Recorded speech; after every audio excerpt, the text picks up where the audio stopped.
हाय दोस्तों, आप सभी को इसराइल खान का आदाब। आप देख रहे हैं the real history RH channel. आज हम बात करेंगे हमारी आजादी में मुसलमानों का रोल कितना गहरा था। उनका खून, उनकी कुर्बानियां, वो लहू जो इस मिट्टी में मिला, वही हमारी आज की बुनियाद है। मैं इस मौजू पर वीडियो बना रहा हूं, कुछ अपलोड भी कर चुका हूं। जरूर चेक करें और शेयर करें ताकि ये सच्चाई हर दिल तक पहुंचे। चलिए आज हम बात करते हैं कैसे शेर वतन की आबिद हसन सरफानी की।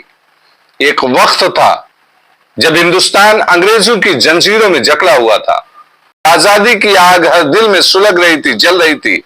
हैदराबाद के एक पुराने घर में 11 अप्रैल 1911 को एक बच्चा पैदा हुआ। उसका नाम जैनुल आबिदीन हसन रखा गया। यही लड़का आगे चलकर आबिद हसन सरफानी के नाम से इतिहास में अमर हो गया। बचपन से ही उसके दिल में वतन की मोहब्बत का शोला जलता था। वो महात्मा गांधी के पास पहुंचे, साबरमती आश्रम में रहे और आजादी की लड़ाई के असूल सीखे। लेकिन तकदीर उसे जर्मनी ले गई, जहां वो इंजीनियरिंग की तालीम हासिल कर रहे थे। 1941 में एक ऐसी मुलाकात हुई जिसने उनकी जिंदगी बदल दी। नेताजी सुभाष चंद्र बोस बर्लिन में थे। नेताजी ने सब हिंदुस्तानी तलबा को बुलाया। आबिद हसन उनके सामने खड़े हुए।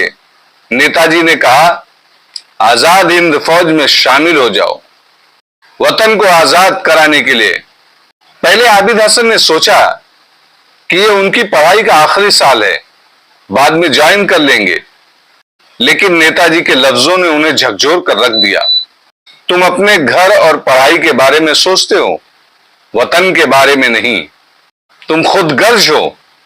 रात भर सोचने के बाद सुबह वो नेताजी के पास पहुंचे और कहा, मैं शामिल हूं आजाद हिंद फौज में।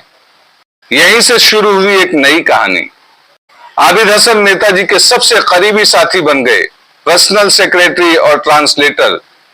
जर्मन, अरबी, फारसी, इंग्लिश, हिंदी, उर्दू, पंजाबी, हैदराबादी, कई जुबानें जानते थे। नेताजी के हर कदम पर साथ दिया। एक दिन आईएनए के सिपाहियों के लिए एक ऐसा सलाम चाहिए था, एक ऐसा नारा चाहिए था जो हिंदू, मुस्लिम, सिख सबको जोड़े और जिस पर कोई मजहबी रंग ना हो।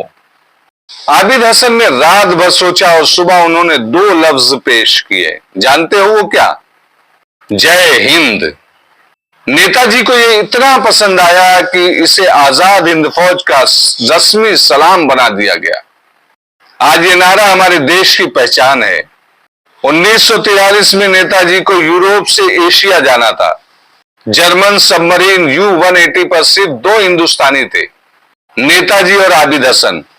समंदर की गहराइयों में सफर हुआ। जंग के बीच, मौत के साए तले, ब्रिटिश हमलों का खतरा, बम और टारपीडो का डर, लेकिन वो बचकर निकले। मेडागास्कर तक पहुंचे, फिर जापानी सबमरीन में सुमात्रा तक सफर किया। यह आजादी की जंग का सबसे खतरनाक मोड़ था। आबिद हसन ने अपनी जान जोखिम में डालकर नेताजी का साथ दिया। साउथ ईस्ट एशिया में आजाद हिंद फौज के साथ लड़ाइयां लड़ी। आबिद हसन मेजर बने और मैदान जंग में दुश्मन का सामना किया। इम्फाल और कोहिमा जैसे मोर्चे पर खूनी जंग हुई। आखिरकार अंग्रेजों ने गिरफ्तार किया और रेड फोर्ट में ट्रायल हुई। लेकिन इन ट्रायल्स ने पूरे हिंदुस्तान में इनकलाब की चिंगारी भड़का दी। नेवी म्यूटिनी और आवाम के गुस्से ने अंग्रेजी हुकूमत की नींव हिला दी। 1947 में आजादी मिली। आबिद हसन की लड़ाई खत्म नहीं हुई। 1948 में उन्होंने इंडियन फॉरेन सर्विस ज्वाइन की। मिस्र और डेनमार्क जैसे मुल्कों के एम्बेसडर रहे और नए हिंदुस्तान की आवाज बने। नेशनल एंथम, शुभ, सुख, चैन की तैयारी में भी उनका योगदान था।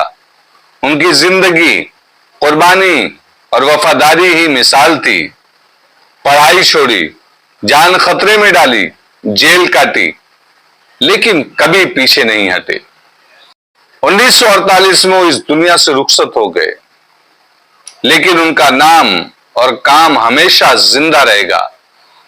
आज जब हम जय हिंद कहते हैं तो उस हिंदुस्तानी हैदराबादी शेर आबिद हसन सफरानी को याद करें। जय हिंद। मेरे दोस्तों, उम्मीद है मेरा बताने का अंदाज आपको अच्छा लगा हो। तो इस चैनल को subscribe. Thank you so much.